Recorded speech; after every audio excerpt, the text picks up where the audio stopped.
Most men crumble when the handcuffs lock. The metal bites into the wrists and the realization hits, life is over. The knees shake, the head bows in shame. But when they dragged Hamza Bendelladj out of the airport terminal, flanked by agents who had hunted him across the globe, he didn't look defeated. He looked happy. He looked straight into the news cameras wearing a simple t-shirt and flashed a bright, infectious smile. It was unsettling. It was defiant. As if this wasn't an extradition to the United States to face charges for hacking over 200 Western banks and financial institutions. As if this was all just a game he had already won. The media labeled him the smiling hacker. The FBI labeled him a top-tier cybercriminal, a co-creator of the devastating SpyEye virus. But to the millions of supporters watching from the Middle East and Africa, that smile meant something else entirely. They didn't see a thief. They saw a savior. A ghost in the machine who allegedly took millions from the rich to feed the starving in Palestine. But legends are often brighter than the truth. Was that famous smile the mark of a hero who sacrificed his freedom for the poor? Or was it the arrogance of a mastermind who thought he was untouchable? And how did one young man with a laptop manage to bleed the global banking system dry before the law finally caught up? To understand the smile, we have to go back to the shadow, back to Tizi Ouzou, Algeria, where Hamza Bendelladj was born in 1988. He wasn't raised in a high-tech bunker or a corporate tower. He grew up in a place where opportunities were scarce, but his ambition was limitless. By his early 20s, Hamza had taught himself several languages: English, French, Arabic, Berber, but his most fluent language was code. In the dark corridors of the internet, he didn't go by Hamza. He was known simply as BX1. And BX1 wasn't just a script kiddie looking for attention. He was an architect of chaos. Around 2009, a new digital predator appeared in the wild, a piece of malware designed with terrifying sophistication. It was called SpyEye. At the time, the cyber underground was dominated by a Russian malware toolkit known as Zeus. But SpyEye was different. It was leaner, meaner, and aggressively marketed to criminals who wanted to steal but didn't know how to code. Hamza didn't just use the virus. He allegedly sold it. He became a merchant of digital death, offering SpyEye for prices ranging from $2,000 to $10,000 on dark web forums. He even offered 247 technical support, treating grand larceny like a legitimate software business. SpyEye was a nightmare for banks. It infected computers through simple clicks on compromised websites. Once inside, it lay dormant, waiting for the user to log into their bank account. Then, it struck. It used web injects to modify the browser page in real time, tricking victims into handing over sensitive data or silently transferring funds to money mules while the user saw a normal balance on their screen. It was automated robbery on an industrial scale. Hamza wasn't working alone. The FBI's investigation later revealed a partnership with a Russian coder known as Demon, identified as Alexander Panin. Together, they were an unstoppable force. Panin was the primary developer, the engineer building the engine. Hamza, as BX1, was the salesman, the distributor, and the operator who bridged the gap between the code and the cash. The scale of the operation was staggering. SpyEye infected over 1.4 million computers worldwide, from small credit unions in the Midwest to major financial powerhouses in Europe. No one was safe. The money began to flow not in trickles, but in torrents. This is where the legend begins to blur with reality. Reports suggest Hamza lived a life of luxury, flying first class, staying in five-star suites, and enjoying the spoils of his digital empire. But whispers on the street told a different story. They spoke of a young man who remembered where he came from. Rumors circulated that millions of dollars were being siphoned off not into Swiss bank accounts but to Palestinian charities and impoverished communities in Algeria. Was he buying expensive suits, or was he funding food banks? The receipts for his lifestyle were real, but the receipts for his charity were elusive, existing mostly in the hopes of those who wanted to believe. But one thing was certain: BX1 felt invincible. He was traveling the world, living fast and operating with a reckless confidence. He believed the internet offered him a cloak of invisibility.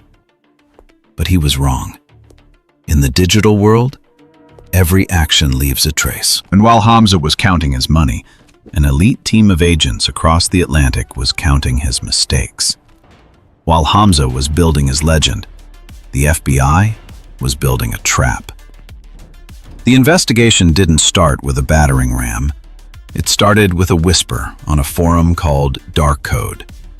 This was the elite country club for cybercriminals, a place where you needed an invitation to enter and a reputation to survive.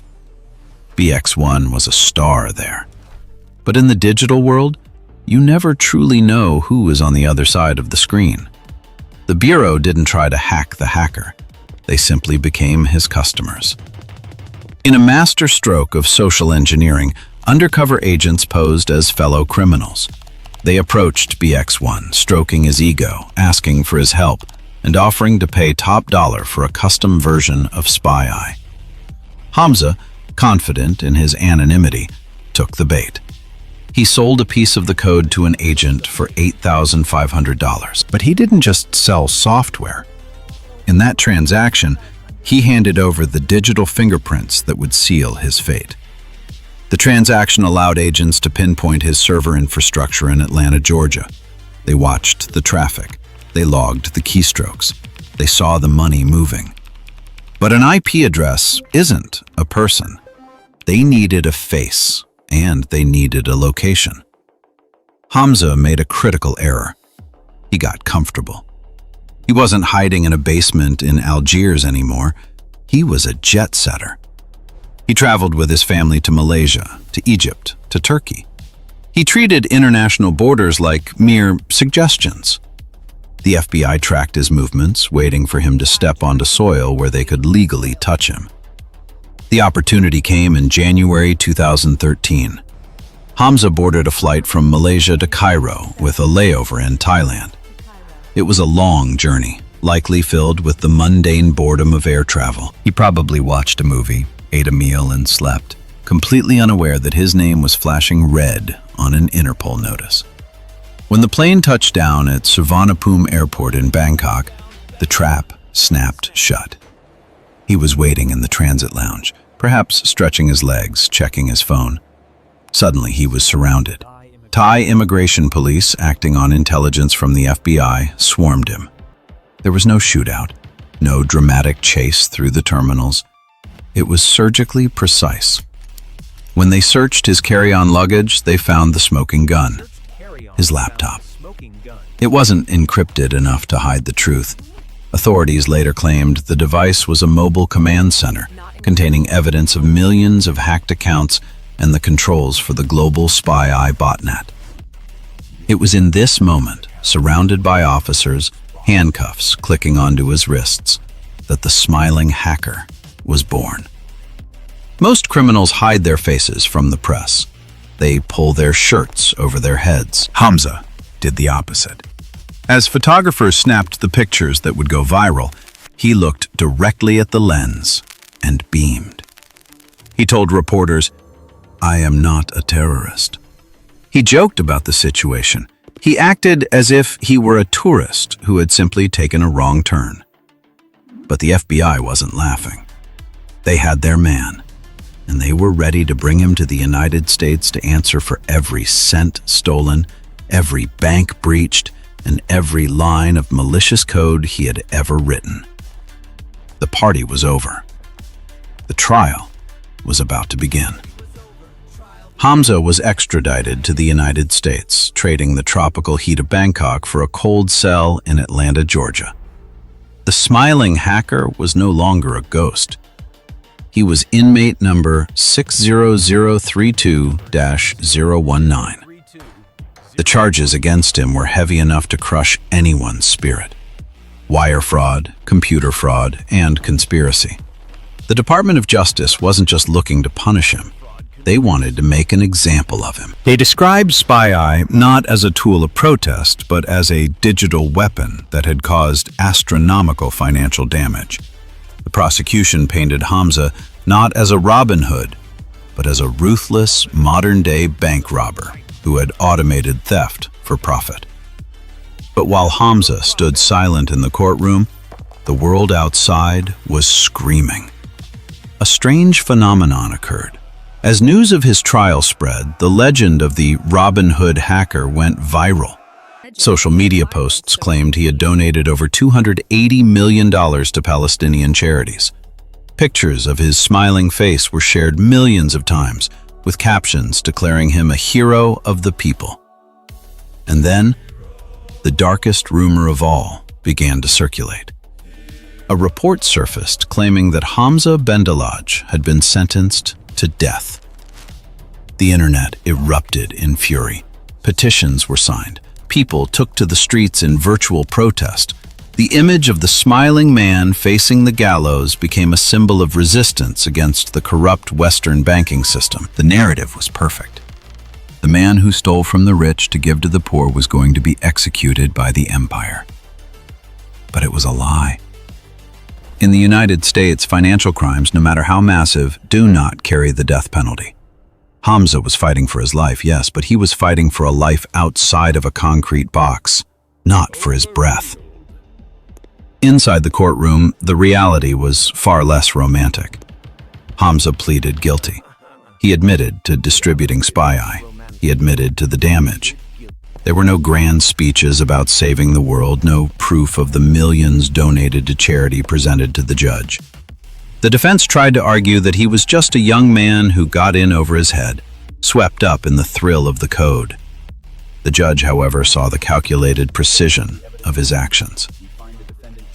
On April 20th, 2016, the gavel finally fell. It wasn't the gallows, but it was severe. Hamza Bendelladj was sentenced to 15 years in federal prison and ordered to pay $24 million in restitution. The smile that had captivated the world finally faded. There was no executioner, only the dull, crushing reality of a decade and a half behind bars.